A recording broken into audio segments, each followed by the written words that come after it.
Hello everyone, welcome back to my channel. পুরো অন্ধকার, এখন 5টা বাজে। আমরা বেরিয়ে যাচ্ছি ভুবনেশ্বর। তো ভুবনেশ্বরের ট্রেনে চেপে তোমাদের সাথে মিট করছি। চারদিকটা অন্ধকার।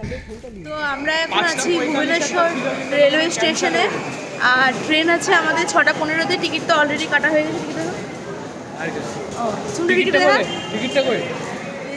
টিকিট কাটা হয়ে গেছে আমাদের। যাচ্ছি আমরা এখন, আর এখান থেকে ভুবনেশ্বর এবং সেখান থেকে বাস। ভুবনেশ্বর থেকে পুরীর থেকে ভুবনেশ্বর যেতে মোটামুটি 2 ঘন্টা মতো টাইম লাগে। 1.5 ঘন্টা? আচ্ছা, 1.5 ঘন্টা টাইম লাগে।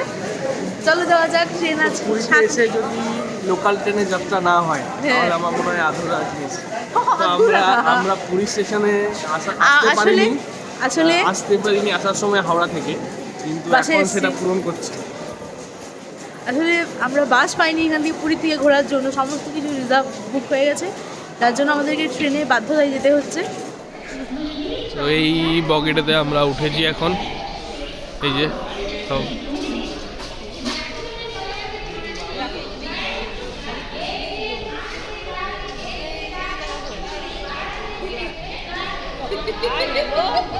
পুরো চারদিক কুয়াশাতেই ঘেরা, আর ট্রেন আমাদের জাস্ট এইমাত্র ছাড়লো। স্টেশন থেকে বেরিয়ে গেলাম আমরা।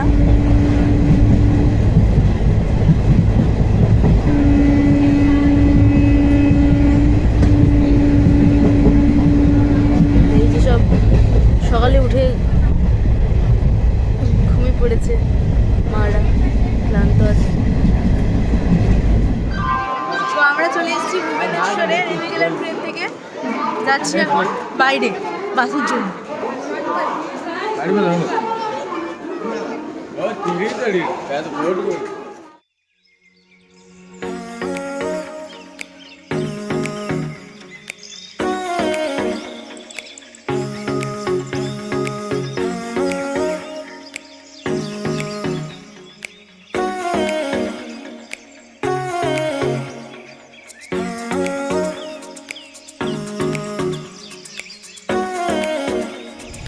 তো আমরা অটো থেকে নামলাম, চলে এসেছি পান্থনিবাস।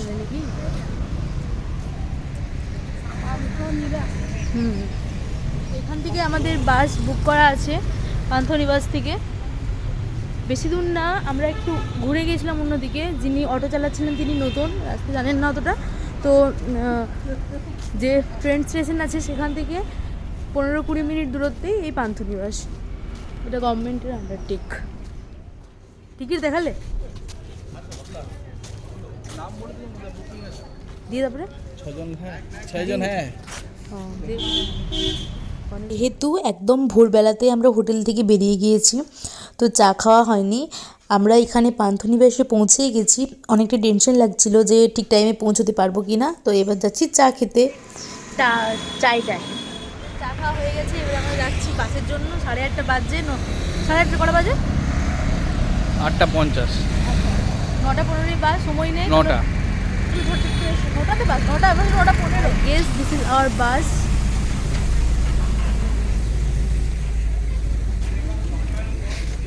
বাসে উঠে গেছি, আর এখানে আমরা দুজন বসেছি। বাবা আর ভাই এখানে বসেছে, আর মা ওরা এখানে বসেছে ব্যাকে। এখানে art kalinga, because it has been derived from a Sanskrit word kala plus anga, the organ of architecture kalaka anga kalinga. It was also known as utkal, because again it is from a Sanskrit word ut plus kal, utkrusht kalaon ka rajya utkal, the land of excellent architecture, the zenith of architecture utkal. If you look at Odisha from the religious point of view, then it has been divided into 5 regions. And Odisha is also regarded as the land of 5 religious regions. The 5 religious regions being, number 1, Bhubaneswar, religiously regarded as Sri Ekamra Kshetra, according to the other name of Lord Shiva, Sri Ekamreshwar. So obviously Bhubaneswar is a Saivite region or a Saiva Kshetra. And the landmark in Bhubaneswar happens to be the temple that we are visiting.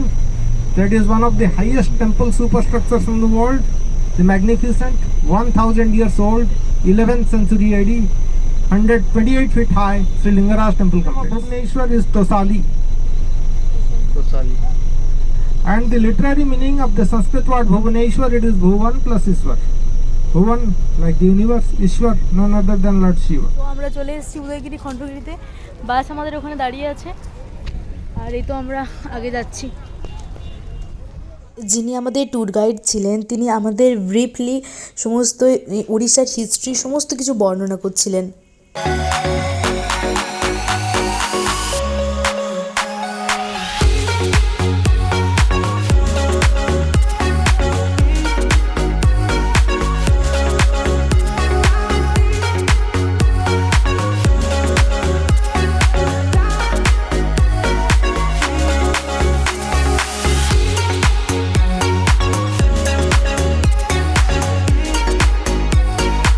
Madam অনেকক্ষণ ধরে বলা হচ্ছিল যে আমার একসাথে video নেই, তো এটা হচ্ছে আমাদের আমি accident নিলাম হওয়ার একসাথে ভিডিও উদয়গিরি খণ্ডগিরি।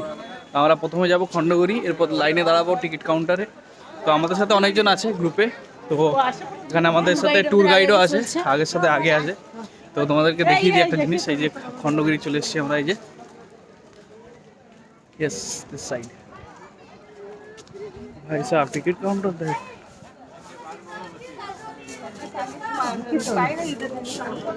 তো এখানে টিকিট কাউন্টার, আমরা লাইনে দাঁড়িয়ে পড়েছি। তো 25 টাকা করে, 25 rupees per head, above 12 years. তো ওইটা হয়ে আমরা যাবো ওই উপরে, ওই যে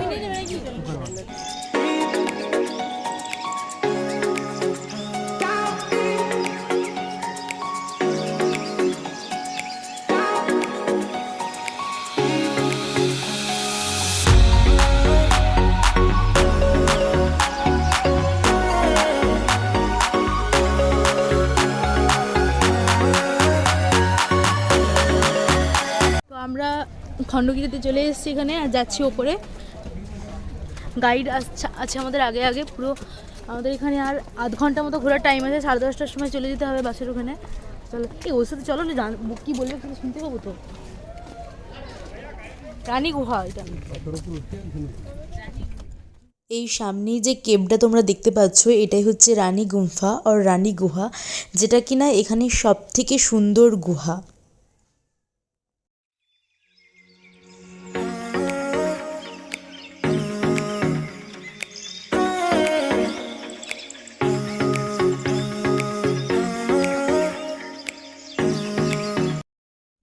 लेकिन जो ज्यादा महत्व का है वो है उदयगिरी, जहाँ पर अभी हम बैठे हुए हैं। इसका प्राचीन नाम था कुमारी पर्वत। तो इन दोनों पहाड़ियों को आप बारीकी से नजर डालोगे, इनका आकार मधुमक्खी का घोंसला जैसा है, like in the shape of honeycombs. और कुल मिला के यहाँ पर 33 केव स्ट्रक्चर है, 33 गुफा स्ट्रक्चर यहाँ पे मौजूद है। अच्छा, आज पर टुडे। तो खंडगिरी साइड में आपके 15 गुफा स्ट्रक्चर और उदयगिरी साइड में 18 गुफा स्ट्रक्चर। 18টা। तो अब सवाल ये पैदा हो जाता है कि लाइक ये किसके लिए बनाया गया था, किसने खुदवाया था, क्यों खुदवाया था और कब खुदवाया था। तो as per records, these cave structures were in use since 10,000 years. ये जो ओरिजिनल केव स्ट्रक्चर है वो तकरीबन 10,000 साल प्राचीन है, बाबा रे। ठीक है। और उसके सबूत भी है, there are evidence regarding that, there are 3 historic paintings, ठीक है। तो वो हालांकि नेचुरल केव स्ट्रक्चर्स हैं, ये जो है is are artificial cave structures. এখানে যে সমস্ত গুহাগুলো আমরা দেখতে পাচ্ছি সেই গুহাগুলো কিছুটা প্রাকৃতিকভাবে সৃষ্টি এবং কিছুটা কিন্তু কৃত্রিমভাবে সৃষ্টি হয়েছে। তো এখানের যে রাজা ছিলেন কলিঙ্গের খারবেল, তো তিনিই মূলত এই সমস্ত গুহাগুলো তখন বানিয়েছিলেন, কারণ তখন উনি ছিলেন উনি কিন্তু জৈন ধর্মে দীক্ষা গ্রহণ করেন। তো যখন তিনি জৈন ধর্মে দীক্ষা গ্রহণ করেন, জৈন ধর্মের সমস্ত তখন সাধু সন্তোষীগণ তারা এই যে গুহার ভেতর সেখানে তপস্যা করতেন। এবং তোমরা দেখতেই পাবে গুহার ভেতরটা এমনভাবে করা আছে যেখানে শুধুমাত্র বসার জায়গা আছে এবং শোয়ার জায়গা আছে। কারণ তারা সাধনা করতেন, খাবার খেতেন, আবার শুয়ে পড়তেন। আর এখানে দাঁড়ানোর কিন্তু কোনো জায়গা নেই। আর বর্ষাকালে ওই বৃষ্টির হাত থেকে রক্ষা পেতে তখন বিশেষ করে ওই মনসুন টাইমেই এখানটাতে তারা বেশিভাবে থাকতেন। আর এই যে এখানে কিছু ছবি আঁকা আছে যেটাতে কিনা রামচন্দ্রের যে হরিণ শিকার সেটাকে অনেকটা এখানে তুলে ধরা হয়েছে। তো আমাদের গাইড তো তাই বলছিলেন।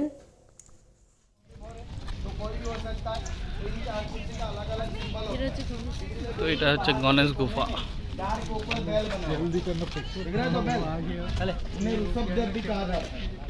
রানী গুহা দেখার পর আমরা চলে এসেছি এরপর হাতি গুম্ফা যে কেভ, সেই কেভটা দেখার জন্য। তো এইখানে মূলত সাংকেতিক ভাষায় লেখা কিছু হরফ রয়েছে। এছাড়াও এখানে বিভিন্ন সাংকেতিক ছবি আঁকা আছে যেটা তোমাদের সাথে একটু পরেই শেয়ার করব। তো এই কেভটা হচ্ছে রানী গুহা থেকে একদম সোজা এসে ওপরে উঠে গণেশ টেম্পল এবং তার থেকে সাইডে হচ্ছে হাতিগুম্ফা। এই যে দেখো এখানে লেখা রয়েছে সাংকেতিক ভাষাতে বিভিন্ন কথা এবং এখানে কিছু কিছু ছবিও আঁকা আছে এবং তোমাদের সাথে সেটাও শেয়ার করছি। तो वो सांकेतिक भाषा है, तो वो पिक्चर के माध्यम से मतलब पता नहीं मतलब क्या उनका वो था, उसका कोई डिसाइफर नहीं किया गया, तो वो है। और पेंटिंग भी वहाँ पे आगे है, थोड़ा देखते चलिए पसंद है। ठीक है, ये जो आप देख रहे हैं, तो और थोड़ा यहाँ पे भी आ जाइए। ये जो आप देख रहे हो खराब भी हो गया। হাতিগুম্ফা কেভ দেখা আমাদের হয়ে গেছে। এবার আমরা এখান থেকে সোজা বেরিয়ে যাব নন্দনকাননের জন্য।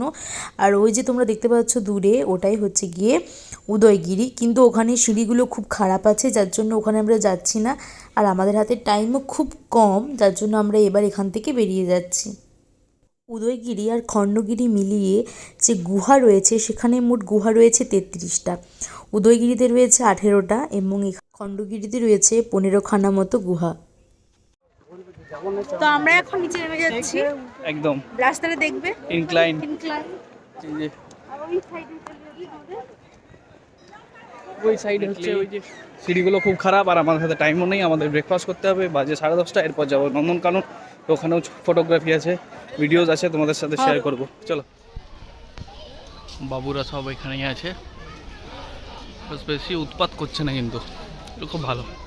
ভিডিওটা যদি ভালো লেগে থাকে তাহলে লাইক, কমেন্ট, শেয়ার, সাবস্ক্রাইব করে দেবে। দেখা হচ্ছে তোমাদের সাথে পরবর্তী নন্দনকাননের ভিডিও নিয়ে। বাই।